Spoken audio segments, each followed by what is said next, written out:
Assalamu alaikum. Book 3, New Oxford Modern English, Unit 13, The Nawab of Islamabad, Part 2 के question answers और इस chapter की English reading with Urdu translation, ये तमाम videos मैं अपलोड कर चुकी हूँ। आज हम इसकी जो एक्सरसाइजेस रह गई थी वो करेंगे। अपनी बुक्स ओपन करें। एक्सरसाइज ए का question number 2, complete the following sentences in your own words. इन सेंटेंसेस को अपने वर्ड्स में कंप्लीट करें। After some months the Nawab was tired. Your onions are very bad. When I was travelling I got very board.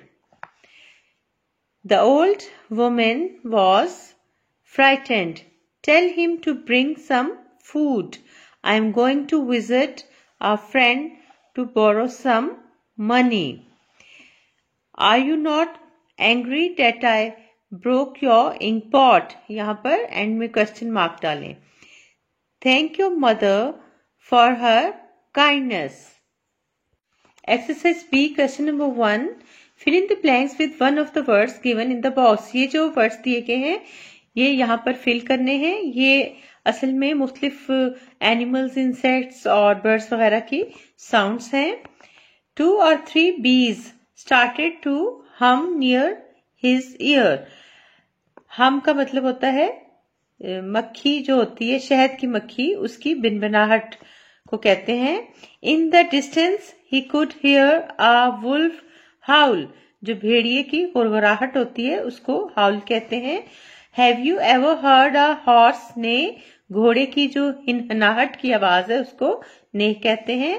A cobra reared, read होता है पीछे की तरफ उठाना, अकब से उठाना सर को। His head at him and began to hiss, ये सांप की मुंह से जो आवाज निकलती है उसे कहते हैं। Last weekend in the zoo we heard the lion's roar. शेर की धाड़ को रोर कहते हैं। I heard an elephant trumpet in the jungle, और जो हाथी की आवाज होती है जो वो सूंड उठाकर निकालता है उसे कहते हैं trumpet. Exercise C, question number 1. Add not to the following sentences. You may have to make some other changes to. ये जो तमाम सेंटेंसेस लिखे गए हैं इनमें नॉट लगाना है। जब हम नॉट लगाएंगे तो काफी जगहों पे जो वर्ब्स हैं, वर्ब की जो फॉर्म है वो चेंज हो जाती है। तो आइए देखते हैं इसे किस तरह करना है। द वजीर टॉक्ड टू द वुमेन। तो अब हम इसको लिखेंगे the Wazir did not talk to the women. जब डिड लगाते हैं तो फिर टॉक जो है उसकी फर्स्ट फॉर्म लगेगी। बी है I have brought him a present. I have not brought him a present.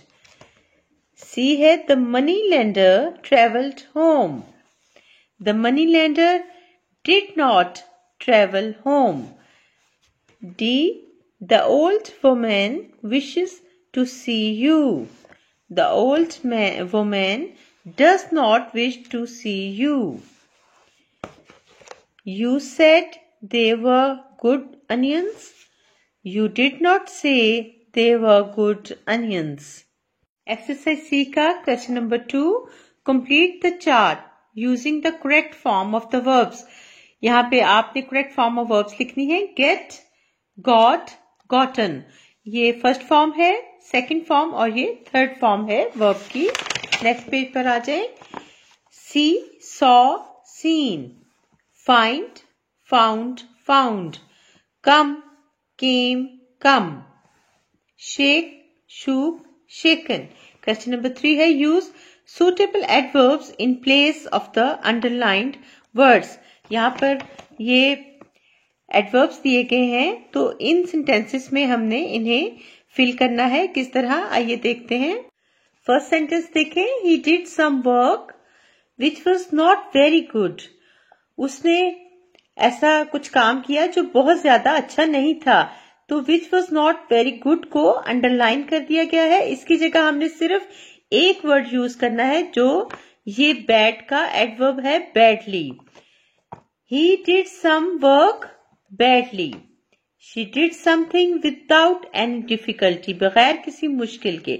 अब इसको जो अंडरलाइन किए गए वर्ड्स हैं इनको हटाकर इसकी जगह हम लिखेंगे easily. She did something easily, आसानी से।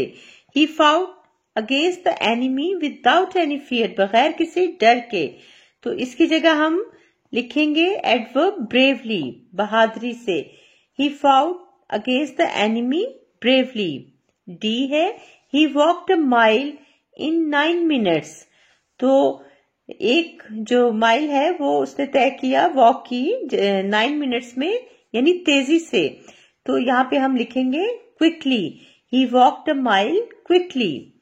ही ate his breakfast in 2 minutes, 2 minute में अपना नाश्ता खत्म किया। तो इन 2 मिनट्स की जगह अब हम एडवर्ब लिखेंगे hurriedly. He ate his breakfast hurriedly. The Nawab of Salimabad part 2 की तमाम एक्सरसाइजेस कंप्लीट हो गई हैं, लेकिन जाने से पहले आपने मेरा चैनल सब्सक्राइब करना है, शेयर करना है और ज्यादा से ज्यादा लाइक भी करना है। Thank you. Allah Hafiz.